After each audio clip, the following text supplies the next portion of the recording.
But this is a boomless. It sprays out. You notice that these two nozzles on the sides do not spray down. And so, again, we're using a cheat sheet here. It's very simple. It's a 7-step method. Very easy to do. So, what we're going to do is we're going to turn these booms on. So, different from a boom sprayer where we already know that based on the spacing of the nozzles, what our distance that we need to travel. We don't have to turn it on. For a boomless sprayer, we do need to turn these on, and these fans will go out, and we're going to put a cone, or if somebody's going to stand on either end of where the last droplets are hitting. Then what we're going to do is we're going to take that measurement, full measurement, and divide it by 0.8, or multiply by 0.8, sorry, because we need 80% of that spray width is probably the effective spraying width, because those far little droplets that are hitting on the very far end are not getting very good coverage. So we actually want to bring it in to about 80% coverage. Based off of that footage and width, that will give us our drive period, our drive length. So, one thing else to note on some of these booms and boomless sprayers, if you can, try to get a pressure regulator put on them. Getting it up to about that 30-40 psi is probably the best based off of the nozzles. The nozzles that you buy will tell you what pressure you need to be spraying out of. What is the effective pressure to make these nozzles work? If you're not hitting that threshold, you're not going to be using these nozzles to the recommended rate, which is going to throw off your rates. It's going to throw off droplet size, possibly create some drift issues across the field.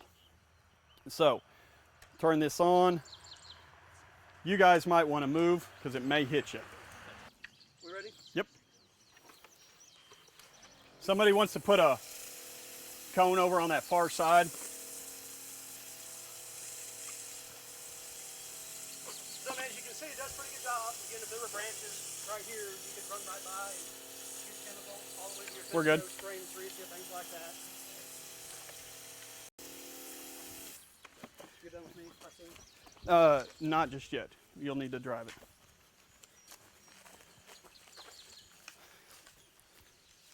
So, effectively, we're somewhere around 38 feet. So,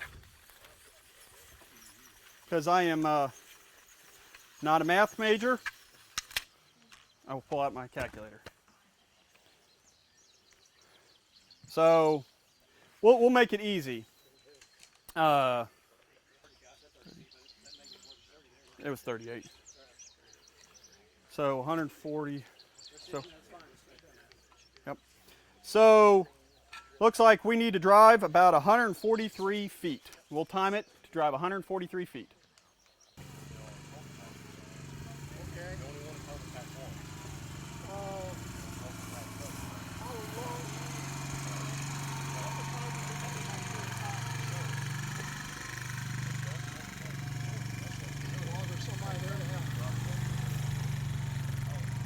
Okay.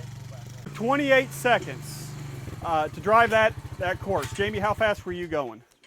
3.5. About 3.5. In between 3 and 4. It doesn't go down to 10, so sure. It's about 3.5. 3 to 4 miles an hour. Now, we'll get the gallons per minute output. One thing to note, especially on this, when you have the speeds, if this would say, we calibrated and it said it's 20 gallons per acre output, we say, man, that's kind of unreasonable. What you can do then, you can change up your speed, maybe go a little faster, or we look at using different nozzles and getting that spray rate down to a more desired level for you. So we're not getting extra chemical. What we're going to do, this is going to be, we're going to kind of face them down a little bit.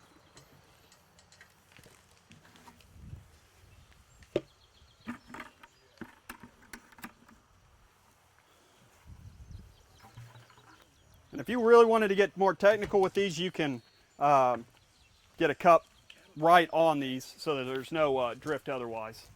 So, yeah. So we're going to run this for 28 seconds. And go.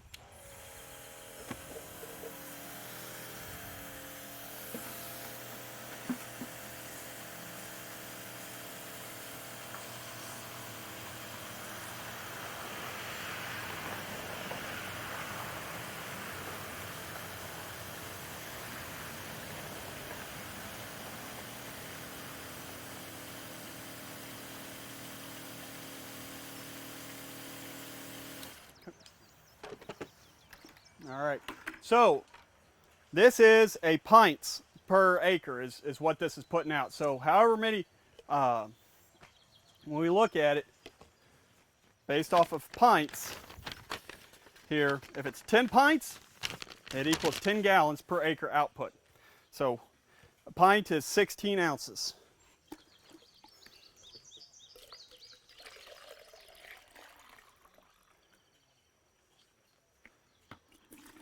Since the measuring cup only goes up to 24, I'm gonna, there's 1,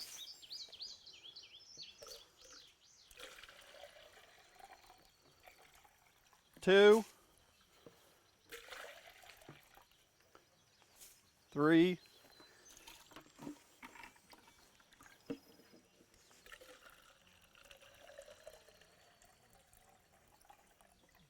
4. And guys, if this was not triple rinsed or anything, I would be wearing gloves just to.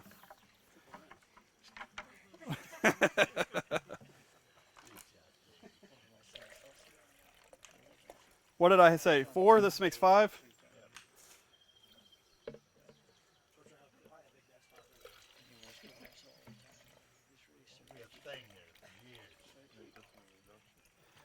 Six,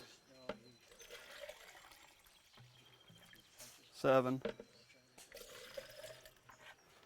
around 7.5 gallons per acre is what he's running right now. Now we know we had some loss in here, so I would probably say he's probably right around 8 gallons per acre output.